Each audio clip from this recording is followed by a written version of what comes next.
వి gold trusted gold buyers తాకట్టులో ఉన్న బంగారాన్ని విడిపించి ఈ రోజు ఉన్న మార్కెట్ ధరకే కొనబడును. మరిన్ని వివరాలకు సంప్రదించండి 77107720. నమస్తే, వెల్కమ్ టు ఆర్టీవీ. పసిపిల్లలు స్కూల్కి వెళ్ళి అల్లారు ముద్దుగా చదువుకోవాల్సిన వయసులో ఎలాంటి దారుణాలు చూస్తూ ఉన్నారంటే వారి మానసిక పరిస్థితి బాగాలేనంతగా వారిపై ఒత్తిడి తెస్తూ ఉన్నాయి. అయితే రీసెంట్గా చూసాం, ఒక టీచర్ ఒక స్టూడెంట్ తలపై ఒక టిఫిన్ బాక్స్తో కొడితే దాదాపు 3 కుట్లు పడ్డాయి అతని తల మీద. సో ఆ ఘటన మరొక ఘటన మన LB Nagar Birla open minds international స్కూల్లో చోటు చేసుకుంటా ఉంది. ఆ టీచర్ ఎంత కిరాతకంగా అంటే మన ఆర్టీవీ విజువల్స్లో ఎక్స్క్లూజివ్గా చూడొచ్చు. కొడుతుంది, పిల్లోడిని కొడుతూ ఉంది, చాలా దారుణంగా హింసిస్తూ ఉంది. అంతకు మాట వినకపోతే కళ్ళల్లో ఒకసారి పెన్సిల్తో కూడా పొడిచింది. ఆ విజువల్స్ కూడా మనం చూడొచ్చు ఒకసారి ఆర్టీవీ స్క్రీన్ పైన. ఎంతకు ఏడ్చేసరికి మళ్ళీ మాట వినకపోయేసరికి పిల్లడన్నాక ఏడుస్తుంటారు చెప్పాల్సిన పోయి మూతికి ప్లాస్టర్ కూడా వేసింది ఆ టీచర్. ఇలాంటి కిరాతకమైన టీచర్లు ఇంత అంటే వారికి మానసిక పరిస్థితి కరెక్ట్గా లేనట్టు కనపడతా ఉంది. ఎందుకంటే పిల్లలు 1, 2, 3 తరగతులు ఉన్నప్పుడు కొంచెం వారి మైండ్ సెట్ మనం అర్థం చేసుకొని మాట్లాడాల్సింది పోయి రివర్స్ మనమే వారిపై అటాక్ చేస్తూ ఉంటే వారికి గ్రోతింగ్ స్టేజ్లో ఏముంది, ఇలాంటి దారుణాలు జరుగుతూ ఉన్నాయి. అసలు ఈ ఘటన ఎలా వెలుగులోకి వచ్చింది ఏంటనేది పేరెంట్స్ తోటి అడిగి తెలుసుకుందాం. బ్రదర్ చెప్పండి, ఈ విషయం ఎలా తెలిసింది, బయటకు ఎలా వచ్చింది, పిల్లోడు మీతో చెప్పాడా, ఎలా బయటకు వచ్చింది? అసలు ఇంత దారుణమైన విజువల్స్ మీరు సీసీటీవీ ఫుటేజ్ చూసినప్పుడు మాకే మనసు కలవరపడుస్తూ ఉంది. ఎలా తెలిసింది విషయం అసలు? మెంటల్లీ అతను సిక్ అయిపోయాడండి. తను ఉండాల్సిన స్టేజ్ నుంచి ఇప్పుడు నార్మల్గా యాక్టివ్గా ఉండాల్సిన చైల్డ్ ఊరికనే తను ఏ కారణం లేకుండానే తనకు జ్వరం రావటం జరుగుతుంది. ఎవరితో మాట్లాడకుండా ఐసోలేటెడ్ అయిపోయి నిద్రపోకుండా. సో ఇలాంటి అన్ని పరిస్థితులు చూసి అర్థమైంది. మేము ఇమీడియట్గా ఏదన్నా హెల్త్ రిలేటెడ్ ఇష్యూ ఏమో అని చెప్పి మనం డాక్టర్ దగ్గరికి వెళ్ళటం జరిగింది. సో డాక్టర్లు పరీక్షించి ఈజ్ కంప్లీట్లీ వెల్, అతనికి ఏం ప్రాబ్లం లేదు, మీరు మేబీ ఇది తను రెస్పాండ్ సరిగా అవ్వట్లేదు, ఒకసారి సైకియాట్రిస్ట్ దగ్గరికి తీసుకెళ్ళండి మీకు అర్థమవుతుంది అని అంటే అప్పుడు మనం సైకియాట్రిస్ట్ దగ్గరికి తీసుకెళ్ళటం జరిగింది. సైకియాట్రిస్ట్ వాళ్ళు అంతా చెక్ చేసి వాళ్ళు ఏం చెప్పారని అంటే ఇతను ఫిజికల్గా అబ్యూస్కి లోనయ్యాడు, మెంటల్ ట్రామాలో ఉన్నాడు, ఖచ్చితంగా ఇతను ఎక్కడ టైం స్పెండ్ చేస్తున్నాడో అవన్నీ ట్రాక్ చేయండి అని అన్నారు. సో మనం స్కూల్కి తప్పితే మనం ఎక్కడికి పంపించట్లేదు. సో ఆబ్వియస్గా స్కూల్కు రావటం జరిగింది. సో స్కూల్కి వచ్చి మనము వీళ్ళ కంప్లైంట్ ఇచ్చి ఇలా జరుగుతుంది అని అంటే అదేదో మన చైల్డ్కి ఉన్న ప్రాబ్లం అన్నట్టు వాళ్ళు చెప్పడం జరిగింది. సో ఎప్పుడైతే మనం ఇది అడ్మిన్ డిపార్ట్మెంట్లో పనిచేసే అబ్బాయి సహకారంతో మనము జరిగిన 2 రోజుల్లో ఏం జరిగిందో ఒకసారి వీడియోలో ఎక్స్ట్రాక్ట్ చేసి చూసాము. అప్పుడు మాకు నిజం నిర్ధారణ అయింది. ఏం జరిగింది అని అంటే తనను ఫోర్స్ఫుల్గా తన కళ్ళల్లో పెన్సిల్ తోటి కూర్చోటము, తన ఏడుస్తుంటే మూతికి ప్లాస్టర్ వేయటము, తనను డస్టర్ తోటి కొట్టటము. ఎందుకంటే అతనికి అలర్జిక్ రియాక్షన్స్ ఉన్నాయి, ఎడినోక్టమ్ అనే ఒక ప్రాబ్లం కూడా ఉంది. అంటే సౌండ్ అనేది రీల్ సౌండ్ లాగా వినిపిస్తూ ఉంటుంది. డస్టర్ తీసుకొచ్చి తల దగ్గర చెవు దగ్గర కొట్టడం అట్లా హింసించే చర్యలు చేసింది.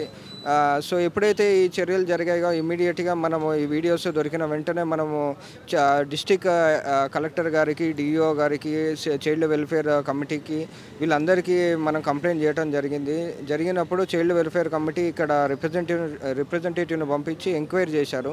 ఎంక్వైరీ చేసి నిజంగానే తప్పు జరిగింది, ఇక్కడ వీళ్ళపైన యాక్షన్ తీసుకోవాలి, కానీ తీసుకునే శక్తి మాకు లేదు. ఎందుకంటే మనం ఓన్లీ ఆర్ఫన్కి సంబంధించిన సంబంధించిన యాక్షన్సే తీసుకోగలము. మీరు పేరెంట్స్ ఉన్నారు కాబట్టి Telangana commission for protection of child rights అనే ఒక వ్యవస్థ ఉంది, అక్కడికి వెళ్ళి మీరు అప్రోచ్ అవ్వండి అని చెప్పి బెంచ్ని లీడ్ చేసే నరేందర్ రెడ్డి గారు ఇక్కడికి సిఫార్సు చేశారు చైల్డ్ కమిషన్కి. సో ఎప్పుడైతే చైల్డ్ కమిషన్కి వెళ్ళామో అక్కడ సీతా దయాకర్ రెడ్డి గారు చైర్పర్సన్, వారు ఎప్పుడైతే ఇవన్నీ విజువల్స్ ఇవన్నీ కంప్లైంట్స్ అన్నీ చూశారో ఇమ్మీడియట్గా తన ఫోర్స్ తోటి ఇక్కడ స్కూల్కి వచ్చి రైడ్ చేయడం జరిగింది. తను కూడా రైడ్లో అర్థం చేసుకున్నారు ఇక్కడ ఈ స్కూల్లో యాజమాన్యం సరిగా లేదు. ఎందుకంటే తను రైడ్లో ఉన్నప్పుడు ఎలాంటి విషయాలు బయటపడ్డాయి అంటే వాళ్ళు రైడ్ చేసేటప్పుడు సహకరించారా, లేకపోతే నిరాకరించడం జరిగిందా, లేకపోతే ఎలాంటి చర్యలు జరిగినాయి? రైడ్ చేసినప్పుడు వాళ్ళు వచ్చినప్పుడు కూడా ఏం జరిగిందంట? రైడ్లో ఉన్నప్పుడు ఒక విషయం అయితే మాకు తెలిసిందండి. ఎందుకంటే నియర్ బై లొకేషన్లో ఉండండి, మీరు అవసరమైతే నేను పిలుస్తానని మేడం చెప్పారు. మేము ఉన్నప్పుడే దగ్గర మేడం లోపలికి వెళ్ళేటప్పుడు గేట్లు తీయలేదు. తర్వాత మేడం ప్రోటోకాల్ ద్వారా వచ్చారు కాబట్టి అప్పుడు ఓపెన్ చేయటం జరిగింది. డిఈఓ వాళ్ళందరూ వచ్చి లోపల గేట్ ఓపెన్ చేయించారు. లోపలికి వెళ్ళాక మేడం ఎప్పుడైతే ఎంక్వైరీలో ఉన్నారో ఆల్మోస్ట్ దగ్గర ఒక 70 నుంచి 100 మంది స్కూల్ చుట్టూ జమ అయ్యారండి. ఎక్కడి నుంచి వచ్చారో ఏమొచ్చారో ఎలా వచ్చారో తెలియదు. సో మేడం ఇమీడియట్గా పోలీస్ ఫోర్స్ని అలర్ట్ చేయడం జరిగింది. పోలీస్ వాళ్ళు వచ్చారు మా ముందటే. వాళ్ళు పోలీస్ అయితే ఎప్పుడైతే వచ్చిందో అప్పుడు వాళ్ళందరూ కూడా అక్కడి నుంచి వెళ్ళిపోవటం జరిగింది. సో ఈ చర్యలు ఈ యాజమాన్యానికి ఇది ఆల్రెడీ దే ఆర్ అలర్ట్ అండి. వాళ్ళకి ఇవన్నీ నార్మల్లే. వాళ్ళు ఇలాంటి వ్యవస్థలోనే నడుపుతున్నారు ఈ స్కూల్ని. మనం పెద్ద స్కూల్ అనుకొని మనం పంపిస్తాం. గుండా రాజకీయాలే నడుస్తున్నాయి అంటారు. గుండా స్కూల్ అంటే రౌడీలతో నడుపుతున్నారా స్కూల్ అంటారా? 100% అండి. ఈరోజు ఏం జరిగిందో మీకు విషయం చూపిస్తాను. నా దగ్గర సాక్ష్యాలన్నీ కూడా ఉన్నాయి. వాళ్ళు ఎప్పుడైతే మేడం వెళ్ళిపోయారో మేడం ఒకటే చెప్పారు, చూడండి యాజ్ ఏ పేరెంట్ కాబట్టి నేను ఒకటే సజెస్ట్ చేస్తాను, మీరు ఆ స్కూల్లో చదివించకండి మీ అబ్బాయిని. దే ఆర్ గిల్ట్, వాళ్ళు తప్పు చేశారని తేలింది. మీరు వేరే స్కూల్కి మార్పియండి, మీకు ఏ రకమైన హెల్ప్ కావాలని నేను చేస్తానని చెప్పారు. ఈలోపు నేను ఒకటే చెప్పాను మేడంకి, నేను లీగల్గా ప్రొసీడ్ అవుతాను మేడం, నేను ఈ విషయాన్ని వదిలేయను అని చెప్పాను. అదే విషయం నేను యాజమాన్యాన్ని కూడా నేను చెప్పడం జరిగింది. సో ఎప్పుడైతే ఈ విషయం జరిగిందో నన్ను దగ్గర ఒక వారం రోజుల నుంచి నన్ను రిక్వెస్ట్ చేస్తున్నారు, రండి ఒకసారి స్కూల్కి రండి, మనం మాట్లాడుకుందాం, ఏదన్నా మాట్లాడుకొని తేల్చుకుందాం అని చెప్పి పిలిచారు నన్ను. సో పిలిస్తే నేను సరే అని చెప్పి ఆఖరి ప్రయత్నం కింద నేను సరే చూద్దాము ఏం చేయాలో మాట్లాడదాము అని చెప్పి రావటం జరిగింది. నేను రావటం కూడా నేను మా ఫాదర్ ఇన్లా మా తమ్ముడు మేము 5గురమే రావటం జరిగింది. వచ్చినప్పుడు ఇమీడియట్గా లోపలికి ఏం చేశారనంటే మా 5 రూమ్స్లలో తీసుకెళ్ళి ఒక్కొక్కరి పైన ఒక 5 మీద పడ్డారండి. మొత్తం సెక్యూరిటీ 50 నుంచి 60 మంది గుమ్మగూడి ఉన్నారండి. మాకు తెలియదు ఇదంతా మాట్లాడతామంటే ఏదో మీటింగ్ అనుకొని మనం వచ్చాము. సో వచ్చినప్పుడు మా తమ్ముడికి లిటరల్గా బ్రీతింగ్ ఆడలేదండి, చేతులు మొత్తం బ్లీడింగ్ అయ్యాయి, దెబ్బలు తిన్నాడు. మేము మంచి విషయం ఏం చేశాము అని అంటే వాళ్ళ దగ్గర నుంచి ఒక ఫోన్ గుంజుకొని 100కి డయల్ చేశాము. అప్పుడు పోలీసు వచ్చి మమ్మల్ని విడిపించారు. వాళ్ళ రక్షణలో అప్పుడు బయటకు రావడం జరిగింది. అప్పటి వరకు మేము లిటరల్గా మేము చెప్తున్నాను కదా, మా తమ్ముడికి జరిగిన గాయాలు అవన్నీ నేను మీకు చూపిస్తాను. మేము బయటికి రాగానే మీడియాకి అంతా చూపించాము, మాకు జరిగిన దెబ్బలు గాయాలు అవన్నీ మేము చూపించడం జరిగింది. సో ఇమీడియట్గా మేము వాళ్ళ రక్షణలో బయటకు రావాల్సిన పరిస్థితి ఏర్పడింది. అంటే చూడండి, మీరు స్కూల్కి పంపించి పిల్లగాడికి ఒక మెంటల్ ట్రామా కల్పించి ఏం జరిగింది అని అడుగుదామనే పరిస్థితుల్లో ఒకవేళ ఒక చైల్డ్ కమిషన్ అథారిటీ వస్తే వాళ్ళని బెదిరించి ఇప్పుడు ఆఖరికి మా మీటింగ్ అని చెప్పి మమ్మల్ని పిలిపించి లిటరల్గా చంపే అంత ప్రయత్నం చేశారు, మా పైన దాడి చేశారు. మేము పోలీసుల సహకారంతో 100 డయల్ చేసుకొని బయటికి రావాల్సిన దుస్థితి వచ్చింది. అంటే మీరు అర్థం చేసుకోండి ఈ స్కూల్ ఎలా నడుస్తుంది, ఏ రకమైన ఈ పాలసీస్ ఉన్నాయో ఈ స్కూల్కి, ఎంతమంది గూండాలు ఉన్నారు, ఎంత డబ్బు పరపతి ఉంది అనేది మీకు అర్థమై ఉంటుంది ఈ స్కూల్ గురించి. పిల్లోడికి కంట్లో పెన్సిల్ ఉంచుకుందని ఎప్పుడు తెలిసింది? ఇంటికి రాగానే చెప్పాడా, లేకపోతే ఎలా తెలిసింది మీకు ఆ విషయం? అసలు వాడు ఏం మాట్లాడేవాడు కాదండి. వాడు సైలెంట్గా ఉండిపోవటం, ఎవరితో మాట్లాడకపోవటం, ఒక్కడే తనలో తను ఉండిపోవటం, నిద్రపోకపోవటం, ఇవన్నీ సిమ్టమ్స్ చూసి మాకు అనిపించింది. మాకు వాడి కళ్ళు ఎందుకు ఎర్రగయ్యాయో కూడా తెలియదు. మేమేమనుకున్నామంటే ఎలర్జిక్ రియాక్షన్ కాబట్టి కంట్లో ఏదన్నా పౌడరో ఏదో పడి ఉంటుంది, మేబీ అందుకే రెడ్డిగా అయిందేమో అనే ఉద్దేశంలో మేము ఉన్నాము. కానీ మేము చేసిన మంచి పని ఏంటి అని అంటే మేము ఆ వీడియో సంపాదించడం వల్ల మనకి ఇదంతా బయటికి రావటం జరిగింది. లేకపోతే మేము ఇప్పుడు మీకు చెప్పిన విషయాలకు కూడా సాక్ష్యాలు ఏం లేవు కదా. ఒకవేళ మేము చెప్పినా కూడా యాజమాన్యం ఖండిస్తే అది ఊరికనే వెళ్ళిపోతుంది, దానికి ఏది కూడా సాక్ష్యం లేదు. ఏమంటుంది స్కూల్? అసలు టీచర్ని అసలు మీకు చూపించారా మాట్లాడేటప్పుడు? కానీ ఇంత దారుణంగా జరుగుతూ ఉంటే యాజమాన్యం అసలు మాట్లాడే ప్రయత్నం చేయలేదా? అసలు ఏమంటా ఉంది ఆ యాజమాన్యం కూడా? పిల్లోడి పరిస్థితి ఎలా ఉంది ప్రజెంట్? సో నేను ప్రజెంట్ ఒకటే చెప్పారండి డాక్టర్ గారు, ఎప్పుడు కూడా ఇప్పుడు అంటే అబ్బాయిని స్కూల్కి పంపించడం అనేది ఇప్పుడు ప్రజెంట్ మర్చిపోండి. ఎందుకంటే 1 మంత్ నుంచి తను ఇంట్లోనే ఉన్నాడు. సో తను ఇప్పుడిప్పుడే కోలుకుంటున్నాడు. సో నలుగురిలో ఇప్పుడిప్పుడే మాట్లాడటం తిరగటం జరుగుతుంది. సో స్కూల్ అనే విషయం మాట్లాడేటట్లు లేదు అబ్బాయి ముందు. అంత దాడి చేయాల్సిన అవసరం ఏమొచ్చింది? ఇప్పుడు యాజ్ ఏ పేరెంట్గా పిల్లోడికి దెబ్బ తగిలింది అన్నప్పుడు లేదా ఏదైనా జరిగినప్పుడు ఆబ్వియస్గా పేరెంట్స్ అడిగే ప్రయత్నం చేస్తూ ఉంటారు, వెళ్తూ ఉంటాం. సో మీరు వెళ్ళి అడిగినప్పుడు అంత దౌర్జన్యం చేయాల్సిన అవసరం ఏమొచ్చింది? ఎందుకు కొట్టారంటే మీరు పిఎస్లో కంప్లీట్ చేశారు. సో పిఎస్లో వాళ్ళు వచ్చి యజమాని ఏం చెప్తా ఉంది, ఇంత దారుణంగా కొట్టడానికి గల కారణం అంటే ఏం చెప్తా ఉన్నారు? అసలు వీళ్ళు ఊహించని ఒక విషయం చేశామండి. మేము ఏం చేశామనంటే పిఎస్కి ఒకవేళ డైరెక్ట్గా వెళ్ళుంటే కేసు కూడా ఫైల్ అయ్యేదో కాదో తెలియదు. సో మేము ఎప్పుడైతే సాక్ష్యాలు సంపాదించి చైల్డ్ కమిషన్కి వెళ్ళటం జరిగిందో, రైడ్ జరిగిందో అదంతా వాళ్ళకు చాలా వాళ్ళకున్న కౌర్యాన్ని ఇంకా రెచ్చగొట్టినట్టు అయిపోయింది. సో వాళ్ళు ఏమనుకున్నారంటే మమ్మల్ని భయపెట్టి, మమ్మల్ని కట్టేసి, మమ్మల్ని బ్లాక్మెయిల్ చేసి, ఫిజికల్గా మా పైన వాళ్ళ బలప్రయోగం చేసి మమ్మల్ని లొంగ తీసుకుందాం అనుకున్నారు. భయభ్రాంతులకు లోన్ చేసి ఆ కేసు వాపస్ తీసుకుందామనే ప్రయత్నం చేశారు. మీ మీద దాడి చేసిన వాళ్ళు స్కూల్లో ఉండే సెక్యూరిటీ ఆర్ స్టాఫేనా, లేకపోతే లోపల స్టాఫ్ బయట నుంచి వచ్చిన వ్యక్తులా కనపడ్డారా, స్కూల్ వ్యక్తులా కనపడ్డారా? కొంతమంది సెక్యూరిటీ ఏమో 50 మంది వరకు ఉన్నారండి. వాళ్ళు దగ్గర డ్రెస్సులలో ఉన్నారు.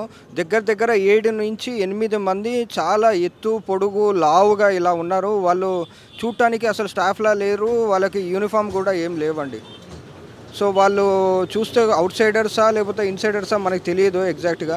బట్ వాళ్ళు వచ్చినప్పటి నుంచి మీద పడి మన ఫిజికల్ ఫోర్స్ వాళ్ళు బలప్రయోగం చేయటం మీదే ఫోకస్ చేశారు. సో ఇదంతా ప్రీ ప్లాన్డ్గానే ఉంది వాళ్ళ దగ్గర. మమ్మల్ని పిలిచి మమ్మల్ని భయభ్రాంతులకు లోన్ చేసి, మమ్మల్ని కట్టేసి రూమ్లలో వేసి సో బెదిరిద్దామనే ప్రయత్నం జరిగింది ఈరోజు.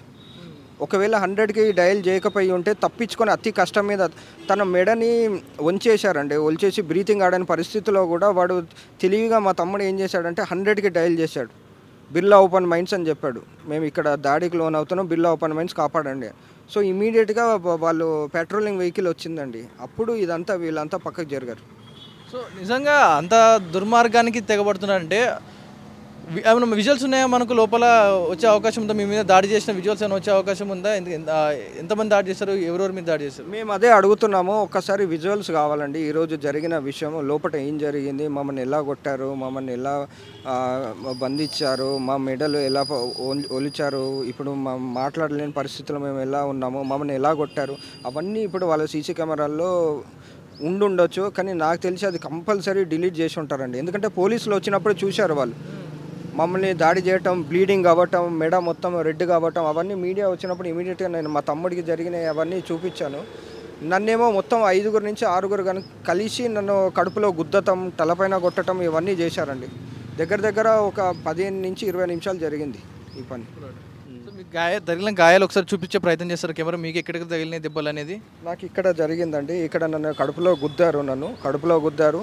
ఇంకోటి 2 చేతులు ఇలా పట్టుకున్నారు, కడుపులో గుద్దారు, చేతుల పైన గుద్దారు, కాళ్ళపైన గుద్దారు. ఇట్లా మా తమ్ముడికి బ్లీడింగ్ అయిందండి. ఆ బ్లీడింగ్ విజువల్స్ అన్నీ నేను మీకు షేర్ చేస్తాను. ఎలా కొట్టారు, మెడకి ఎలా ఇట్లా గాయమైంది, మొత్తం రెడ్ అయింది, మెడ మొత్తం రెడ్ అయింది.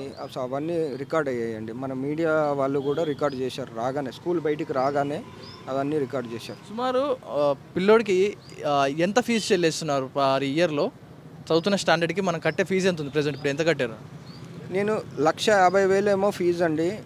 స్కూల్ అని, బుక్స్ అని, బట్టలని, షూస్ అని, ఎక్స్కర్షన్స్ అని, బయట ట్రిప్పులు అని, ఇవన్నీ కూడా మనకు రికార్డులోకి రాకుండా దగ్గర ఓ 50,000 వరకు తీసుకుంటారండి. అన్నీ కలిపి 2 లక్షలు తీసుకుంటారండి పర్ ఇయర్, 1 ఇయర్. సుమారు మన పిల్లలు బాగుండాలని 2 లక్షల రూపాయలు మనం స్కూల్ ఫీజు కూడా చెల్లించి పెడతా ఉంటే ఇంత దాడి చేస్తూ ఉన్నారు. పిఎస్లో ఏమంటా ఉన్నారు? వాళ్ళు వచ్చారా? స్కూల్ స్టాఫ్ వచ్చి ఏం మాట్లాడారు? ఎవరు వచ్చారు పిఎస్కి వచ్చి ఏం మాట్లాడారు? పిఎస్లో మేము ఉన్నప్పుడే వాళ్ళకు కంటిన్యూస్గా ఫోన్స్ వస్తున్నాయండి. అంటే వాళ్ళు పిఎస్ వాళ్ళు కూడా ఫస్ట్ యాక్చువల్గా బాగానే రెస్పాండ్ అయ్యారు, వచ్చారు, లోపలికి వెళ్ళారు, కంప్లైంట్ రాయమన్నారు, రాసాము, సబ్మిట్ చేశాము. బట్ ఆ అక్నాలెడ్జ్మెంట్ ఇచ్చారు కానీ ఇంకా ఫైలింగ్ అవ్వలేదు, కేసు ఇంకా ఫైలింగ్ అవ్వలేదు. సో వాళ్ళు జరిగిన ఇన్సిడెంట్ని జరిగినట్టు వాళ్ళు రిజిస్టర్ చేస్తారని మేము భావిస్తున్నాము. ఫైలింగ్ అనేది ఇంకా ప్రాసెసింగ్లో ఉందండి. అది ఇంకా అండర్ ఎంక్వైరీ అని చెప్పారు. అదే అప్డేట్ వచ్చింది. సో ఏ సెక్షన్స్ మీద కేసు ఫైల్ అయింది అనేది ఇంకా విషయం తెలియదండి. రైట్, ఇది విన్నారు కదా. ఏదైతే దాదాపు ఒక పిల్లోడికి ఇంటర్నేషనల్ స్కూల్ అంటే అన్ని ఫెసిలిటీస్ ఉంటాయి, అంతా బాగుంటాయి, తమ పిల్లలు బాగుంటారు, మంచి క్లాస్ రూమ్స్ ఉంటాయి, మంచి ఎడ్యుకేషన్ ఉంటుంది అని చెప్పి దాదాపు ఫీజు కూడా వెనకాడ ఉండరు. మిడిల్ క్లాస్ అయినా సరే, కష్టపడైనా సరే ఇంటర్నేషనల్ స్కూల్లో చదివితే నా పిల్లలు నా భవిష్యత్తు బాగుంటుంది అంటే కూడా జాయిన్ చేస్తూ ఉంటారు. దాదాపు సంవత్సరం 2 లక్షల రూపాయలు చెల్లిస్తూ ఉంది ఈ బ్రిలియంట్ ఏదైతే Birla open minds international school ఏదైతే ఉందో. ఈ స్కూల్ గురించి చెప్తా ఉంటే విస్తుపోయే నిజాలు అయితే బయటకు వస్తూ ఉన్నాయి. గూండా రాజకీయం నడుస్తూ ఉంది లోపల. ఏదైతే స్టాఫ్ సెక్యూరిటీ మాట్లాడాల్సింది, స్కూల్ యాజమాన్యం మాట్లాడాల్సింది పోయి మనం అడగడానికి వెళ్తే, మీకు మాకు పలానా తప్పు జరిగిందని ప్రశ్నిస్తే గూండాలతో బెదిరిస్తూ ఉన్నారు. కేసు వాపస్ తీసుకోవాలి, అయితే ఇష్యూని కామ్ చేయాలంటూ కూడా. సో మన ఆర్టీవీ లోపలికి వెళ్ళి యాజమాన్యంతో మాట్లాడే ప్రయత్నం చేసింది, అయినా కూడా సెక్యూరిటీ గేట్ తీయడం లేదు. యాజమాన్యం లోపల ఉన్నా కూడా రెస్పాండ్ అవ్వడం లేదు. ఒకవేళ ఇక్కడే ఉంటే సెక్యూరిటీ దగ్గర ఉంటే ఎక్కడ గేట్ తీయాల్సి వస్తుందో, ఎక్కడ ఓపెన్ చేస్తే లోపలికి వెళ్ళి మళ్ళీ మా మీడియా మొత్తం లోపలికి వచ్చి మళ్ళీ వాళ్ళ లోపల జరిగే బాగోతాలని బయట పెడతాయి అంటూ కూడా ఓపెన్ చేయడం లేదు. గేటు ఎంత మనం ప్రయత్నించినా కూడా సెక్యూరిటీ దగ్గర మనం ప్రయత్నించినా కూడా ఇక్కడ నుంచి అందరూ కూడా వెళ్ళిపోవడం జరిగింది. సెక్యూరిటీ కంప్లీట్గా ఇక్కడ నుంచి వెకేట్ చేసి లోపలికి వెళ్ళిపోయారు. క్లాస్ రూమ్స్ లోపలికి వెళ్ళిపోయి అక్కడ తలదాచుకుంటా ఉన్నారు. ఇక్కడ ఉంటే మేము అడుగుతున్నాం, ప్రశ్నిస్తూ ఉంది, ఆర్టీవీ ప్రశ్నిస్తూ ఉంది, నిలదీస్తూ ఉందని లోపలికి వెళ్ళిపోవడం జరిగింది. దాదాపు ఇక్కడే సుమారు 10 మంది సెక్యూరిటీ దాకా ఉండాల్సింది, ఎవరూ లేరు. ఎంత డోర్ కొట్టినా ఎన్ని ఫోన్స్ చేసినా కూడా రెస్పాండ్ అవ్వడం లేదు. కామ్గా వారి పని వారు లోపల చేసుకుంటూ పోతూ ఉన్నారు. ఇది ఇలాగే ఉంటే రేపు ఇంకొక పిల్లలకి జరగవచ్చు ఇలాంటి దారుణాలు. అంటే పిల్లలు బాగుండాలని చూసుకుంటే లోపల ప్రాణాలు పోయే స్థితికి వస్తూ ఉన్నాయి. బేబీ కేర్ సెంటర్లో చూసుకుంటే అక్కడ అలాగే ఉంది, దాడులు జరుగుతూనే ఉన్నాయి. ఇక్కడ స్కూల్స్లో ఈ చిన్న లేదు పెద్ద లేదు, ఏ స్కూల్స్లో చూసినా చిన్నపిల్లల భవిష్యత్తునే మొక్కలతో తుడిచే ప్రయత్నం చేస్తూ ఉంది. ఇదే స్కూల్ ఏదైతే మనం గేటు తీసే ప్రయత్నం చేసినా, యాజమాన్యంతో మాట్లాడే ప్రయత్నం చేసినా కూడా ఒక్కసారిగా వాళ్ళు రెస్పాండ్ అవ్వడం లేదు, మాట్లాడడం లేదు. పేరెంట్స్ వెళ్ళి అడగడానికి మా పిల్లోడిని కొట్టారు అని అడగడానికి వెళ్తే వారిని లోపలికి తీసుకెళ్ళి వారిని కూడా కొట్టిన పరిస్థితి. అంటే కొట్టి హింసించి కేసు అంటే భయపెడితే కేసు వెనక్కి తీసుకుంటారంటూ కూడా బెదిరించారు. లోపల గుండా లాంటి కొంతమంది మనుషులను పెట్టుకొని బెదిరించే ప్రయత్నం చేసింది ఈ Birla open mind school. So అంటే బెదిరిస్తే పిల్లోడు అంటే పెట్టిన కేసు వెనక్కి తీసుకోవాలనే విధంగా బెదిరిస్తూ ఉన్నారు ఈ యాజమాన్యం. చూడాలి ఈ కేసు ఎప్పటివరకు వెళ్తుందో. ఇది ఇప్పటివరకు అప్డేట్స్ కెమెరామెన్ సతీష్తో పవన్ వాయిద్యు, ఆర్టీవీ, ఎల్బీ నగర్. తెలుగులో న్యూస్ కి ఫాస్టెస్ట్ యాప్ ఇప్పుడు టోటలీ న్యూ అవతార్లో జస్ట్ 5 సెకండ్స్ లో కంప్లీట్ న్యూస్. సోషల్ మీడియాలో ట్రెండ్స్ కి one stop solution. Live TV app voice search option తో ఇప్పుడే డౌన్లోడ్ చేయండి లేదా అప్డేట్ అయిపోండి. యాప్ లింక్ డిస్క్రిప్షన్ లో ఉంది.